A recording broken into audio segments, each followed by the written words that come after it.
What is going on, 5-9 Gaming? I am Jamie, and I am here to bring you a spicy new video on the live-action adaptations, with talking about the new Cowboy Bebop that we first saw, with also the release of new info we got about the new One Piece live-action. We will also go into talking about the good and bad ones that were previous anime live-actions before them. If you're new to the channel, please hit that little subscribe button if you like what you saw in this video. If you like this style of video, please leave a like, comment on what you thought about the video, while also hitting that little bell notifications to let you guys know when we drop more of these videos on the channel. It is here, the long-awaited anime live-action adaptation that everyone wanted so desperately to see. One Piece is getting an anime live-action adaptation of the Romance Dawn arc, produced by the one and only Netflix. Well, probably not just the Romance Dawn arc, probably some of the other arcs as well, but that's as much news as we got so far, with the tease of the script and the title card being One Piece in a CGI style. The scriptwriters that are taking on this project are Matt Owens and Steven Maeda. So far, not much has been said about this, but it does have a lot of people either excited or others very skeptical. The only thing is that One Piece isn't the only one getting a live-action treatment by Netflix. Cowboy Bebop is getting it as well, but the thing about Cowboy Bebop, not a lot of stuff looks right or sits right with fans of the series.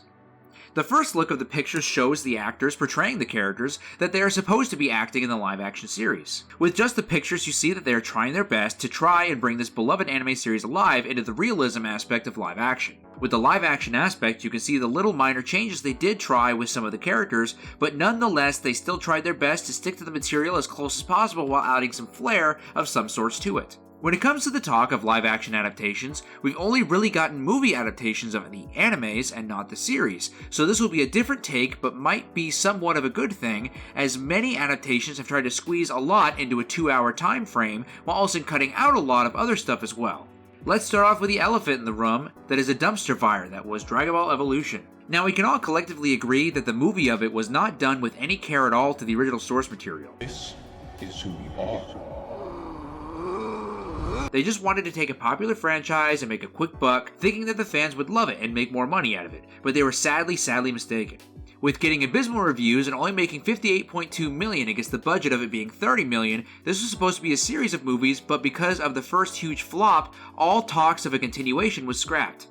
The movie itself did not follow the material, Goku being a high school kid getting bullied, Chi-Chi being the one to teach Goku about ki, and the biggest ape of them all, Uzaru coming out of Goku once every 1,000 years or so, instead of once a full moon in the anime and manga. With all these changes, it really did not sit right with fans, but the only thing good that came out of the dumpster fire that was this movie, Akira Toriyama, the creator of Dragon Ball, came out of retirement to fix his series with continuing the series, and fans came crawling back for more of his greatness and away from the Hollywood monster that was Dragon Ball Evolution. The concept of the movie wasn't the greatest, opting out of a lot of the core story points in the original and making it seem like just another action-oriented movie. The fight scenes and other action scenes in the movie were done very well, but everything else in the movie was lacking significantly. Especially when it came to casting for the movie, some of the actors did not portray the characters how they should have been in the beginning, but instead went with different tones for them. Although the only live actions that were mentioned were bad, there were some that were successful in bringing in an anime live action that was done phenomenally. One example of that was the adaptation of Rurouni Kenshin. The creator of the manga, Nobuhiro Watsuki, was brought along in the production of the movie, only being able to write a script in the first half of the movie and checking the script for the second half. He was told that there would be a possibility that the script could have been changed at any point in time, but thankfully it was not, and Nobuhiro was amazed how it turned out in the theaters. The movie was produced by Warner Bros. Studios, and the director of the film was Keiichi Otomo. The film did amazingly well in the box offices, with grossing 3.01 billion yen, making it the highest grossing film in Japan that year alone. While the worldwide sales, it grossed $62.5 million, and the budget of the film was only $10 million, making it a huge success by a big-name studio recreating a live-action movie adaptation of an anime.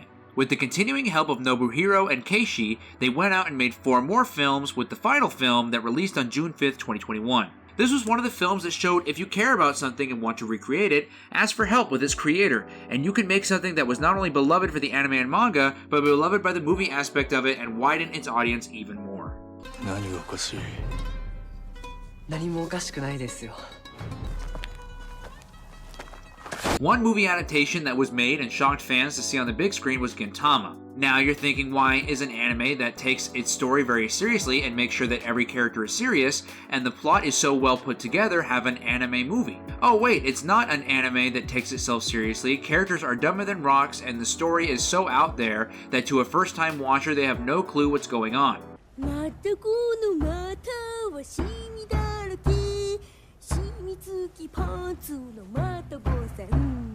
The movie adaptation of the anime and manga Gintama did phenomenally well at box offices, making it the third highest grossing movie in Japan of that year alone. The movie only came out in the Asia-Pacific region but made $47.5 million. Although there is no real number on the budget, we guess it could have been in the ballpark of either $10 to $15 million.